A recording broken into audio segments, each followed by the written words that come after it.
Hola queridos amigos, hoy tenemos con nosotros al estimado Igor Mikhailovich Danilov en el estudio de Alatra TV. Hola. Igor Mikhailovich, el camino espiritual de una persona rara vez es llano y ciertamente está lleno de altibajos. A algunos incluso les resultan difíciles los primeros pasos por falta de comprensión, otros siguen el camino de acciones puramente externas. Y algunos van en dirección contraria. Algunos van en dirección contraria y otros llegan a la mitad del camino y luego se detienen porque simplemente no saben cómo avanzar. Pero la molestia más común y grande es cuando tu barco parece navegar hacia las costas espirituales y de repente encalla en la orilla de la vida cotidiana común con los problemas del día a día, con las relaciones a veces difíciles entre familiares, personas cercanas, colegas, y entonces en la gente surge una pregunta. Y la mayoría de las veces con uno mismo. Con uno mismo. Todo esto es secundario. Los familiares, los colegas, amigos, todo esto es secundario. Si no hay paz en el interior, entonces tampoco la hay en el exterior. Todo, amigos míos, empieza por uno mismo. Y lo demás son excusas. Es culpa de alguien, en casa no me entienden en el trabajo, etc. Aspiro a la iluminación espiritual, pero me perciben como un fanático religioso o un sectario. Son excusas. No importa quién y qué piense de ti, sino cómo te percibes a ti mismo. Ahí es donde empieza todo, ¿no es así? Pero aquí también hay un punto interesante que se puede notar. Es que cuando una persona está a solas consigo misma, por ejemplo en la oración o en la práctica espiritual, es más fácil este camino para ella. Es más fácil que se abra y... En el momento cuando está consigo misma y está en oración, y de nuevo, si la oración no es material, si está realmente dirigida a la contemplación espiritual, a la unión con el mundo espiritual, entonces sí.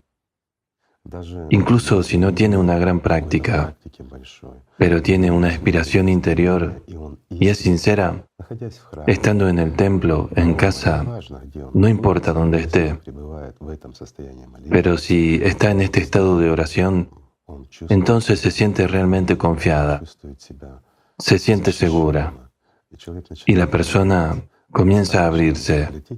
Pero en cuanto acaba esta práctica, mira a su alrededor y su ojo se fija en algo, entonces todo desaparece. ¿Y qué la presiona nuevamente? Muchos problemas y muchas preocupaciones. Totalmente cierto. Problemas cotidianos. Absolutamente cierto. Así que la gente vive una doble vida, porque por un lado, en un tiempo asignado... Bueno, doble. Si es doble, sería bueno, pero a menudo hay muchos más paralelos en nuestras vidas. Sí, resulta que por un lado está Dios y los valores espirituales y morales, y por otro, la vida cotidiana y sus problemas, y la persona maniobra entre estos dos.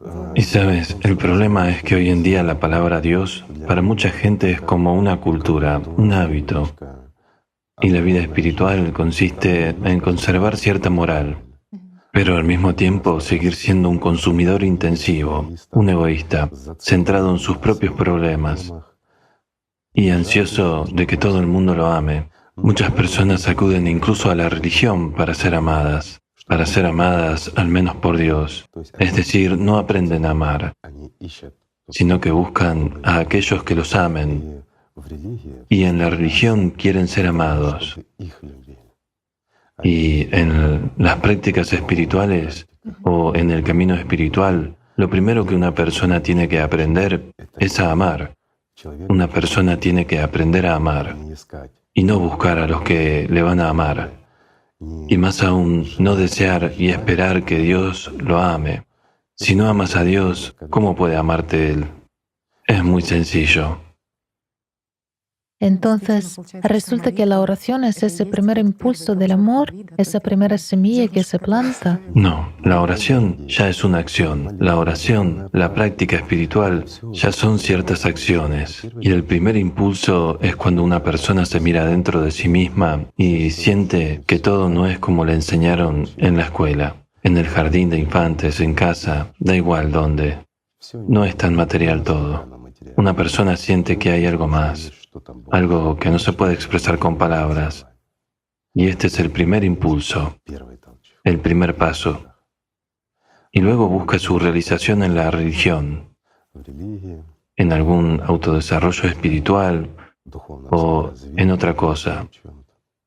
Es interesante que también se diga que en general cualquier oración es necesaria para alcanzar el estado de pureza, después del cual viene la contemplación. No, cualquier oración no. Si tomamos las religiones modernas, hay muchas oraciones mágicas. Son las oraciones que se dirigen a la acción mágica, algo así como un hechizo para el consumo. Pues así es realmente. Sí, Y desgraciadamente se ha insertado en muchas religiones hace mucho tiempo. Y estas no son las prácticas, digamos, que conducen a Dios. Y mucha gente las conoce cuando se aspira a cosas materiales, olvidando o dejando de lado el desarrollo espiritual, la salvación espiritual. Una persona pronuncia esta, yo no diría que es una oración, es más bien un conjuro, fórmula mágica, digamos, o algún mantra material para conseguir algo material. Aunque todos los profetas que vinieron aquí dijeron, no se debe hacer magia. Y decían, no le pidas a Dios nada más que la salvación espiritual. Es el valor más alto, es lo único a lo que debemos dedicar nuestra atención. Y esta salvación espiritual, el amor de Dios es lo único que podemos pedir. Pero al mismo tiempo, si no aprendemos a amar a Dios, si no aspiramos a Él con toda nuestra alma y nuestra mente, es por eso que decían con nuestra mente al principio, porque incluso la mente debe ser obligada a esforzarse hacia el mundo espiritual, es decir, mantenerla dentro de los límites espirituales, de la moral, la ética y todo lo demás. Entonces es más fácil.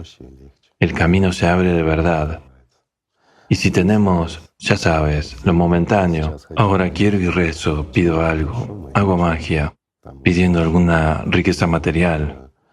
Y mañana estoy absorto en la vida cotidiana, en el mundo material, y luego, una vez a la semana me acuerdo y voy al templo, pongo una vela, recibo la comunión, hago penitencia. Ya sabes cómo es en la modernidad. ¿Eres pecador? Pecador, sí, un pecador en todo. Así que leen una lista a todos, desde el asesinato hasta el robo, en todo eres un pecador. también me encuentro que la gente dice a menudo que es necesario elevar esas vibraciones internas, las vibraciones del alma, pero entonces entiendo para qué se hace. Dicen que en algún momento algunos deseos se hacen realidad y realmente cuando observas a las personas que siguen por el camino espiritual, realmente llega ese momento en el que de repente los acontecimientos Sí, comienzan a desarrollarse, a hacerse realidad. incluso lo que uno ha soñado alguna vez. Los deseos, lo que uno soñó alguna vez, sí. Cuando una persona sigue el camino espiritual, su única aspiración y sueño es solo la iluminación espiritual. Y lo material se da por sentado. No significa que la persona deje de existir en la tridimensionalidad. No, existe y existe perfectamente. Tiene trabajo, vida cotidiana, amigos y todo lo que hay en el mundo. Digamos que nada se quita, pero deja de ser dominante en el hombre mismo. ¿Por qué? Porque el propósito principal y en lo que más invierte su atención es en la iluminación espiritual. Y aquí es donde tienen lugar las trampas. En este momento la persona no se esfuerza ni sueña con cosas materiales. Si necesita algo, gana dinero y lo compra. Digamos, la vida ordinaria, matemáticas simples. Pero esos que fueron una vez sueños comienzan a hacerse realidad. Esto pasa con frecuencia. ¿Por qué? Porque una persona comienza en este momento cuando, digamos, quería, no importa, un puesto, y entonces se le ofrece alguna riqueza material, comienza a recibirla. Y en este momento le viene un pensamiento. Mira, te has vuelto espiritual, te has fortalecido espiritualmente y ahora se te da lo que antes querías. Y una persona se desvía hacia la magia. Esto demuestra por qué muchas religiones están llenas de magia. Porque al final todo se reduce a este fenómeno. ¿Y por qué ocurre esto? Esa es otra cuestión interesante. No importa lo fantástico que suene, pero si la persona realmente comienza el camino espiritual con seriedad, sin complacencias ni traición a Dios, el diablo trata de tentarlo. ¿Y con qué está tratando de tentar? Con patrones antiguos. Realiza el sueño que tenía antes de iniciar su camino espiritual. Después de todo, el príncipe de este mundo es dueño de todo.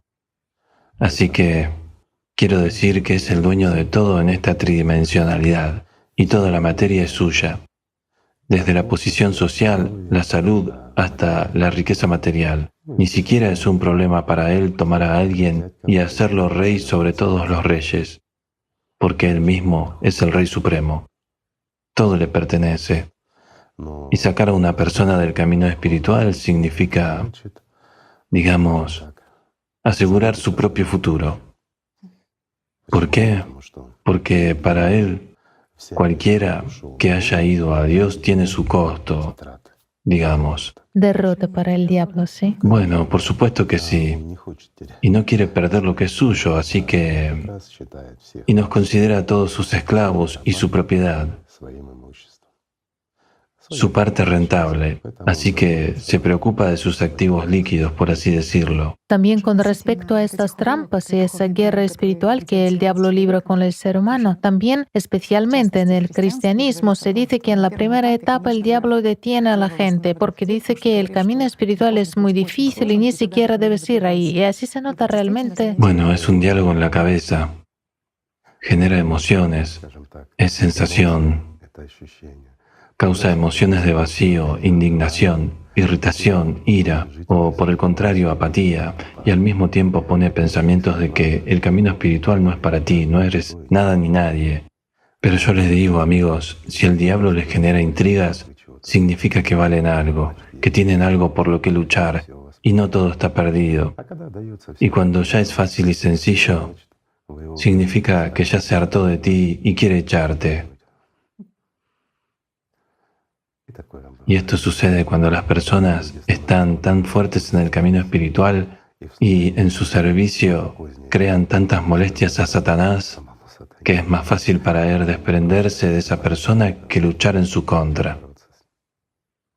Porque ya no es un ser humano, sino un ser mucho más elevado. Entonces el diablo no tiene poder sobre él. Y otra cosa sobre las trampas del diablo es cuando una persona siente realmente este primer momento, el primer impulso espiritual y va hacia Dios. Y no hay quien lo detenga. Por supuesto, no viene a ellos inmediatamente, como dicen los santos padres, sino que viene a ellos en el momento en que se vuelven perezosos. Y esto es Una distracción. una distracción, sí. Bueno, la pereza es una distracción. Cuando se encuentra, ya sabes, en tal estado material, la persona está materialmente preocupada por algo en la vida cotidiana, en el trabajo, no importa, y empieza a invertir toda su atención en algún objetivo, olvidándose de lo interno. Y ahí es donde entra Satanás. En las cosas simples. Basta con que entre y ya está. Se genera una emoción, se siente ofendido por alguien, o alguien le ha mirado mal, o no le han pagado suficiente, alguna injusticia. Por cierto, en la injusticia también atrapa a menudo. Lanza tales pensamientos que aquí hay una injusticia hacia mí, y siempre el yo está por encima de todo. Sí. Y tan pronto como el yo se comenzó a exaltar, significa que ya está atrapado. En efecto, raramente se encuentra una persona en el mundo que no se sienta ofendido o que no ofenda a alguien, sí quiero decir. Esta es también una de las herramientas más importantes. ¿De qué hablaron todos los profetas? De que no hay que ofenderse. Por mucho que alguien quiera ofenderte, no te ofendas, perdona todo. O mejor aún, no lo percibas en absoluto. Si alguien quiere ofenderte, significa que lo vales. Y no en el mal sentido, sino en el bueno. Incluso tus familiares y gente cercana, tus amigos, no importa. Aquellos de los que estás acostumbrado a ver apoyo y ayuda, empiezan a hacerte daño. Eso sucede. Su humor se torna picaresco o algo así. O al contrario se pone de mal humor y empieza a ofenderte. Entonces debes pensar, ¿por qué lo hace? He aquí una simple reflexión. Si te permites ofenderte, significa que has perdido esta partida de ajedrez. Y es justo el gran maestro Satanás quien te cargó de piedras. Y caminarás con esta mochila con piedras durante mucho tiempo, hasta que te deshagas de ella. Y lo mejor es no ponerte esta mochila en absoluto, ¿verdad? Y cuando traten de insultarte, simplemente entiende por qué lo hacen y quién lo hace. Si la persona que respetas y amas comienza a ofenderte, no lo hace por su propia voluntad. En este caso, por el contrario, debes empatizar con esta persona, porque en este momento como personalidad es nada menos que un instrumento de Satanás. No se controla a sí mismo, aunque le parezca por el contrario, que es libre, que se ha liberado y defiende la justicia ofendiéndote. Pero si te sientes ofendido, entonces has perdido. No puedes cargarte con el rencor.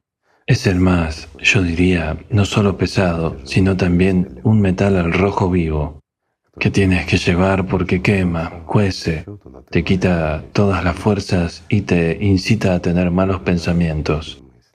Y luego conlleva a lo demás, continúa más y más, incita a la venganza, a otra cosa, al mal. Y si llevas el mal dentro de ti, ¿quién eres? ¿Acaso eres bueno? Una simple pregunta. Resulta que el sentimiento no es tan humilde, inofensivo. Si hay maldad en ti, ¿hay Dios en ti? ¿Hay amor a Dios en ti? Por supuesto que no, si el mal domina en ti. Y el resentimiento es el mismo mal, es el mismo veneno que arruina y mata, ¿verdad? Sí. Esa es también una situación de la vida. La mayoría de la gente que está ofendida por la vida en el exterior, por la gente, mucha gente tiene ofensas desde la infancia, va a Dios en busca de consuelo. La Biblia dice que cuando oras debes perdonar, porque si no perdonas, Dios no te aceptará, no perdonará. Así es. Y a la gente le choca. ¿Cómo es eso? ¿Cómo puede ser tan cruel? Si yo tengo razón, Bueno, espera. es injusto que me hayan hecho daño. Dios es amor, no puede ser cruel. Y Dios ve el amor, no ve el odio, no ve la ira. Es nuestro mundo el que es muy estrecho y muy pequeño, mientras que Dios lo abarca todo, porque tenemos muchos mundos, innumerables, incluso mundos paralelos, y hay mucha vida aquí donde estamos. Incluso en el espacio que hay entre tú y yo hay mucha vida, vida viva. Y Dios es amor. ¿Vigilará alguna, molécula que esté en la ambición y la ira? ¿Para qué lo necesita? Tampoco llevamos la cuenta de eso, ¿verdad? Sí. He aquí una pregunta sencilla. ¿En qué nos fijamos cuando miramos a los pájaros o en general cuando convivimos con ellos? ¿Nos fijamos en lo bien que vuela, lo bonito que canta, lo hermoso que se ve? ¿Sí?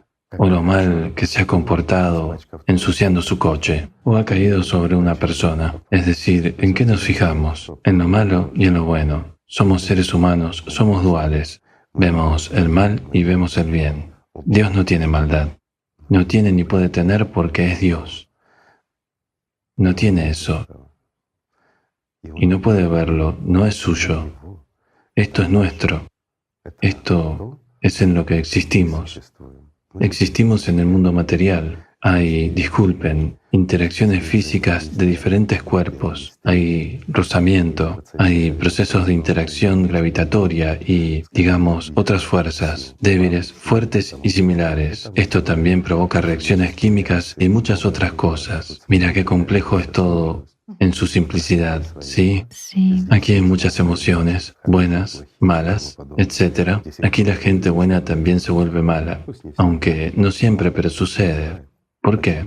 Porque este mundo, esta cocina química, toda esta alquimia de este mundo pertenece a Satanás, mientras que a Dios solo le pertenece la vida y el amor. O sea, todo le pertenece. Porque todo esto, todos estos mundos, son lo que Dios ha creado. Y hemos dicho en una de nuestras transmisiones que basta con que Dios piense que sea y esto se manifiesta. Pero Él solo nos ve cuando somos dignos de ello, cuando amamos a Dios, cuando vivimos y cuando empezamos a vivir, cuando nos unimos al mundo de la espiritualidad, entonces Dios nos ve. Es sencillo, se hablaba de ello desde la antigüedad, mucha gente lo conocía. Y hay muchos santos, verdaderos santos, que han alcanzado prácticas espirituales y han llegado realmente a Dios.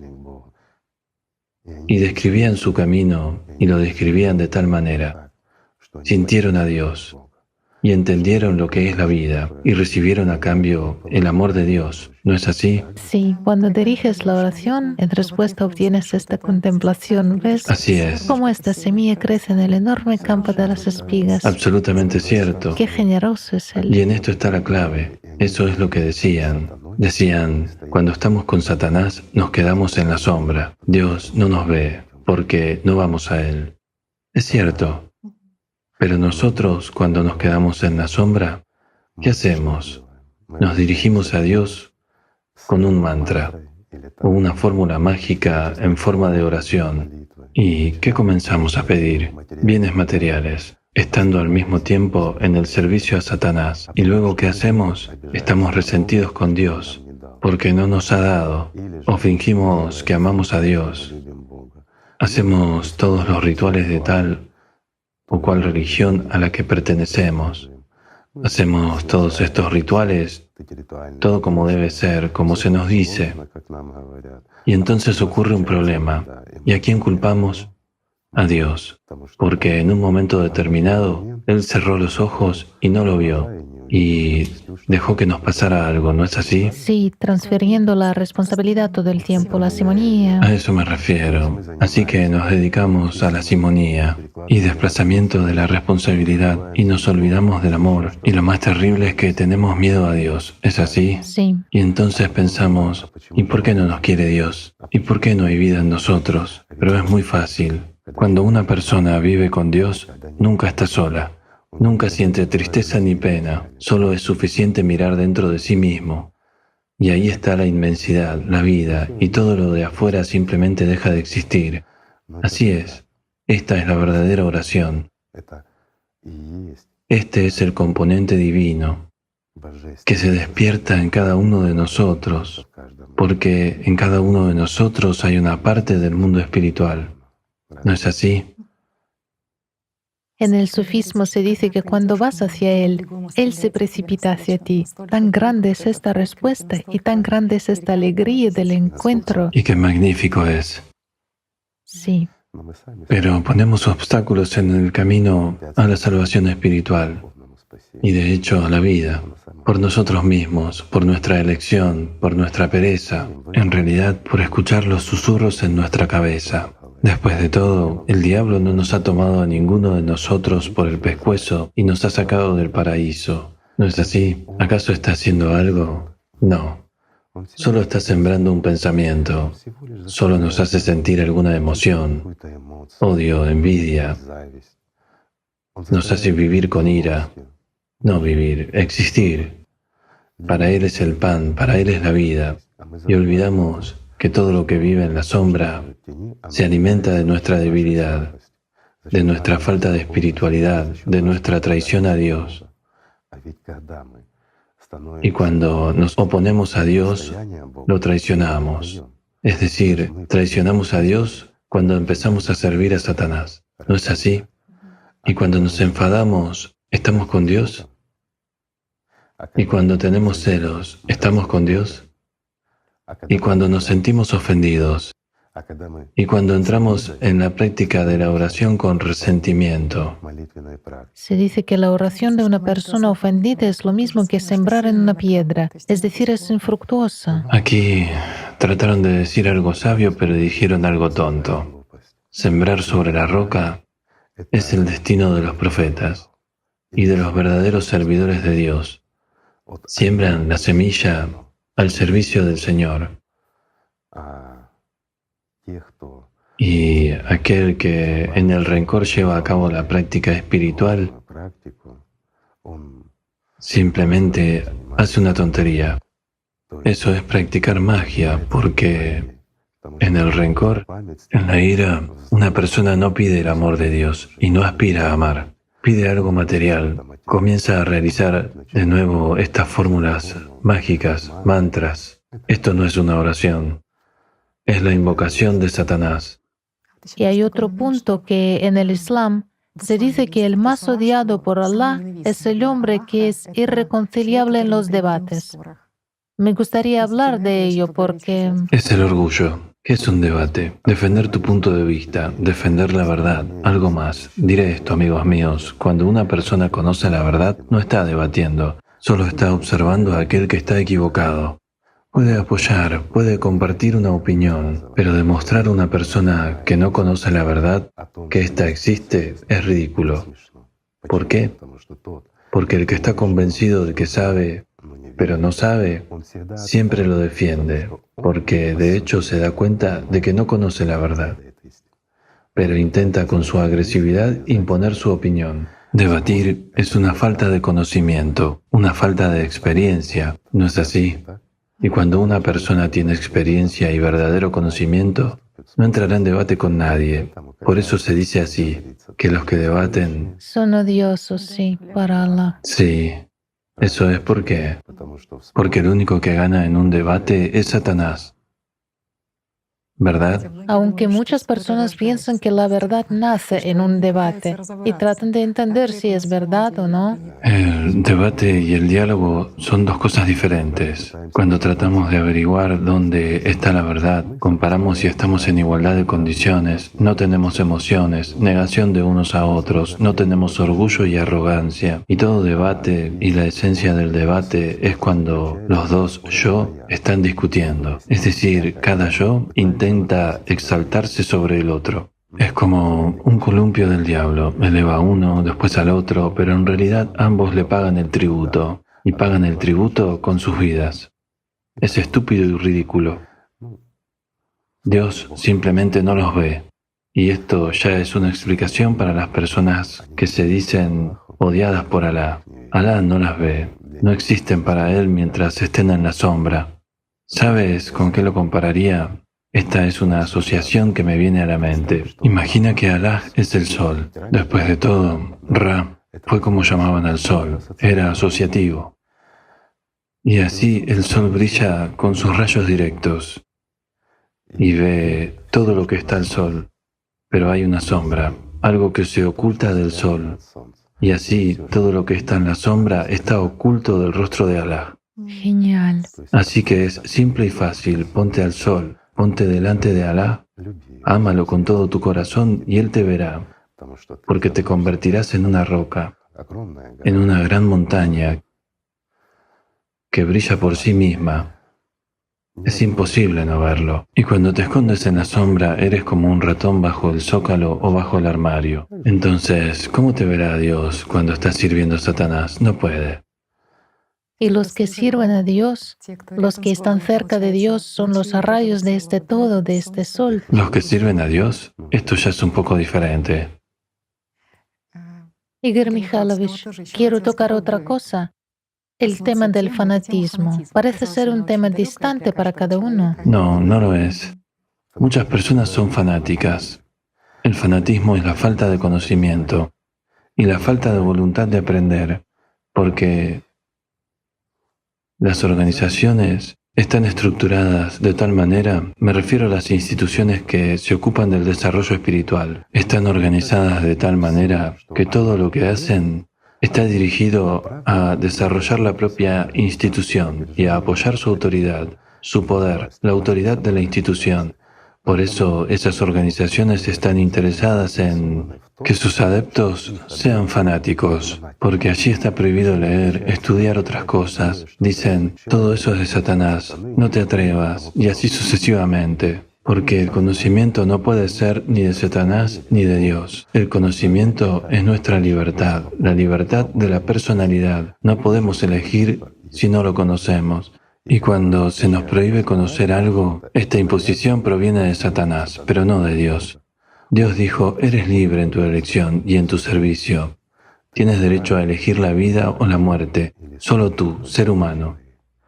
Por lo tanto, cualquier conocimiento está abierto para ti, y puedes estudiarlo, y debes estudiarlo, ¿verdad? Y cuando la prohibición se impone, esto es claramente la mano del diablo. Pero entonces un hombre se convierte en un fanático. Aquí tienes, digamos, cierta literatura, cierto plan de acción, orientación para la vida, y todo lo demás lo tienes que rechazar, y entonces te salvarás. Es decir, te dan una fórmula muy sencilla y fácil. Solo tienes que seguir ciertas reglas que te dicen. Por ejemplo, cierta ropa, cierto corte de pelo, cierto comportamiento en la vida cotidiana, en casa, en la actitud hacia la organización religiosa. Y entonces, ya está, tendrás el paraíso. ¿Ves cuál es el punto? Cierran con sus acciones externas el camino al Señor, porque el camino al Señor es solo a través de tu corazón. Significa a través del alma, es decir, a través de lo interno. Lo cierran todo, cierran con acciones externas e imponen que todo lo demás debe ser negado. Y la persona se vuelve fanática. ¿Por qué fanática? Porque está vacía por dentro y lo sabe.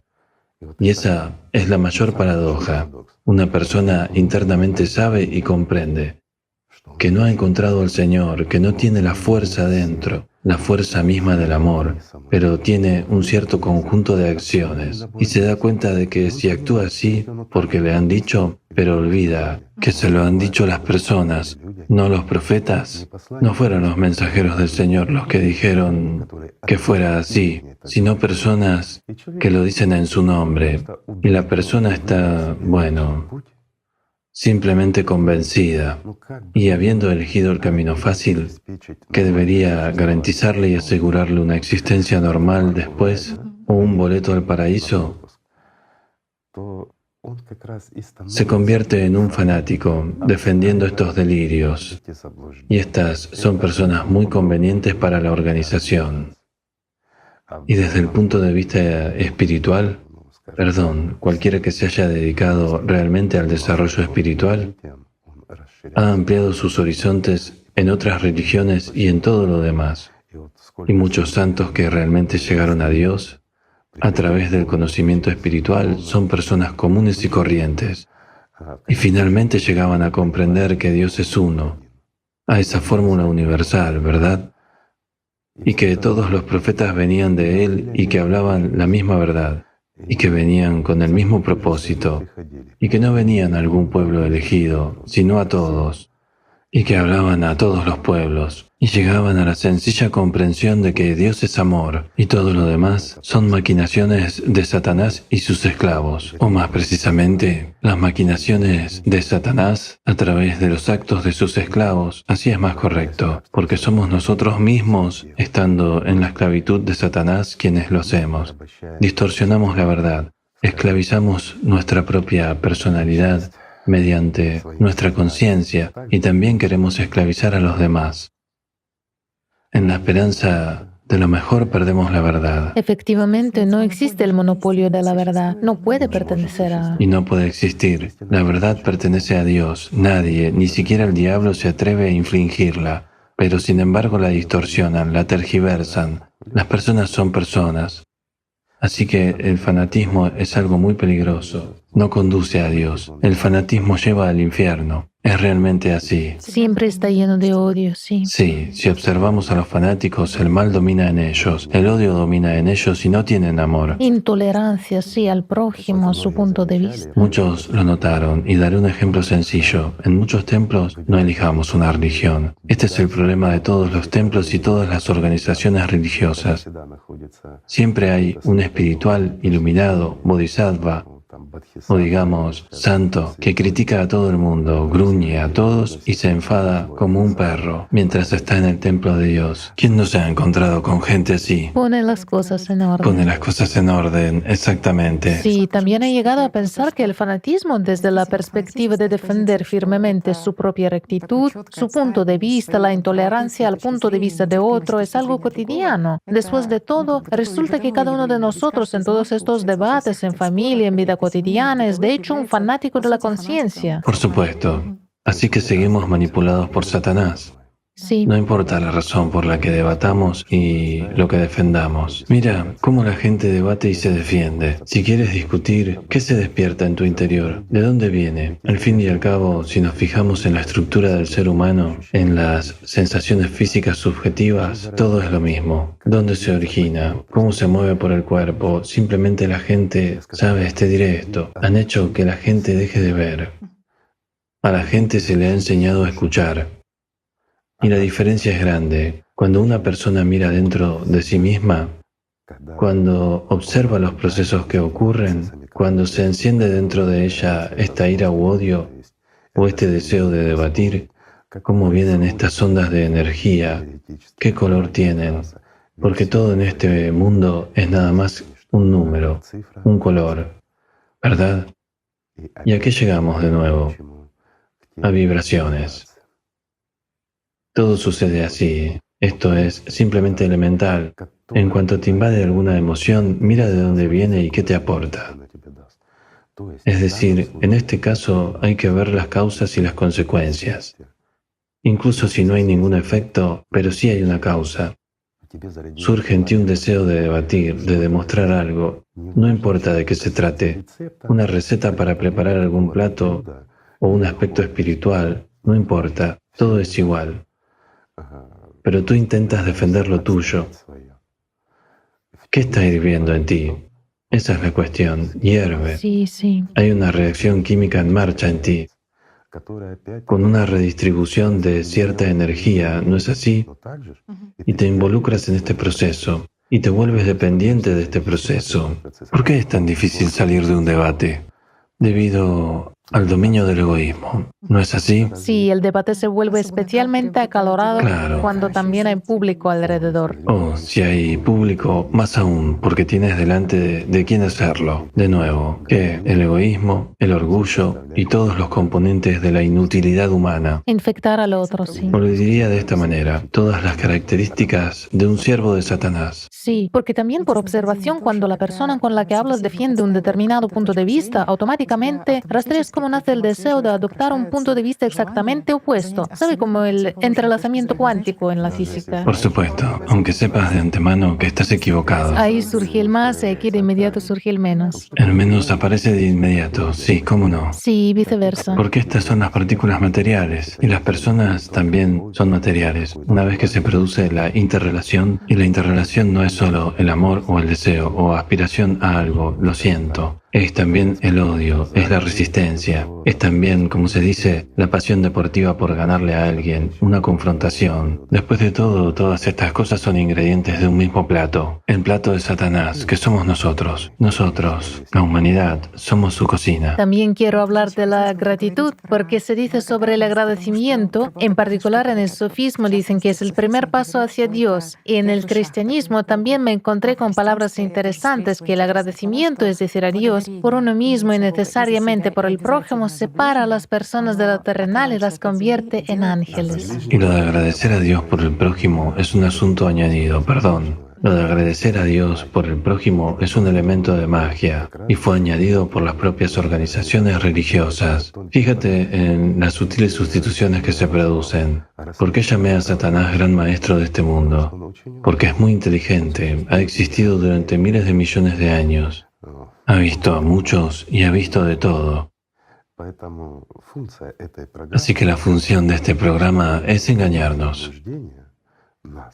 ¿Por qué? Si no somos dignos y si optamos por ello, entonces no tenemos derecho a entrar al mundo espiritual. Somos débiles, somos inmaduros y no somos dignos de formar parte del mundo espiritual. Aquí voy a divagar un poco e intentar explicarme. Imagina que hay, digamos, las piedras, gemas de pureza definida. Por un lado, un diamante de la pureza más alta, pero hay diamantes que tienen motas y suciedad y su precio baja drásticamente. ¿Por qué? Porque están moteados. Se pueden comparar ya en precio o algo más. No se pueden, ¿sí? Y luego está el cristal, que también parece un diamante, Parece, sí. pero no vale nada. ¿Entiendes la diferencia? Sí. Lo mismo es aquí, es decir, los más dignos, más puros y más firmes son dignos de entrar en el mundo espiritual. Y aquellos que tienen una mezcla de deseos, suciedad, egoísmo, ¿cómo pueden ser admitidos en el mundo espiritual? No serán iguales entre iguales. Sí, o falso cristal, sí. O simplemente falso, la simonía, que brilla como el diamante, pero en realidad es quifa de cristal. ¿Verdad? Entonces, ¿En qué consiste esta sustitución? Cuando una persona agradece al Señor por sí misma y seguramente impurezas también por otra persona, ¿entiendes?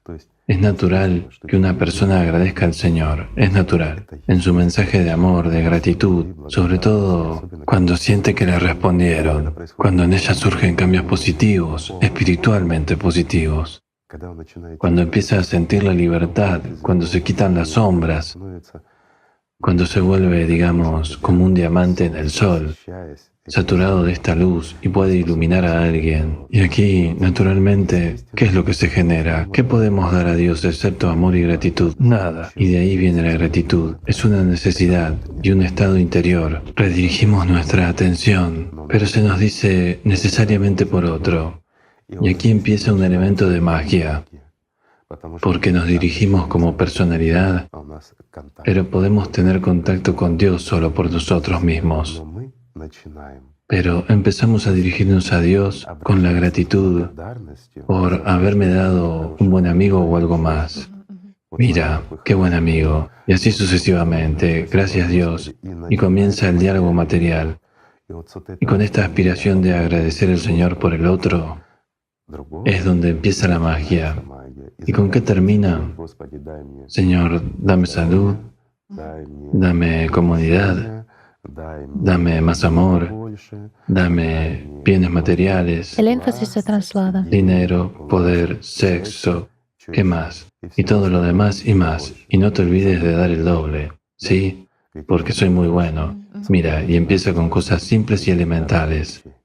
¿No? Un truco sutil, sí, enseguida. Una manipulación muy sutil y una sustitución muy sutil. Y supuestamente vino de los profetas. No, los profetas dijeron, está Dios y estás tú. Eres responsable de ti mismo. Nadie entrará por ti en las puertas de Dios. Nadie dará la vida por ti, solo tú. Está claro que personas como Jesucristo podían otorgar vida a alguien. Y los mensajeros o el Espíritu Santo, por supuesto que puede. La cuestión no es sobre ellos, la cuestión está en nosotros, la gente corriente. ¿Podemos dar algo a alguien? En este mundo podemos. Y es en este mundo donde tenemos que dar. Y cuando nos ponemos al servicio de Dios, ¿qué significa al servicio de Dios? Es cuando lo has entendido y tienes la aspiración y el deseo de ayudar a alguien. Y ahí es donde podemos ayudar. Pero dar las gracias al Señor porque te ha dado un buen amigo, o agradecerle no solo por ti, sino también por alguien que ha tenido una epifanía, es ridículo. Es una sustitución, es un elemento de magia muy sutil y simple. Y en el diálogo con Dios, todos los demás desaparecen. No hay. Y mira, vamos a abrir otro momento interesante sobre gratitud. A menudo la gente agradece a Dios por sus hijos o por el hecho de no haber tenido nunca hijos y luego los tienen.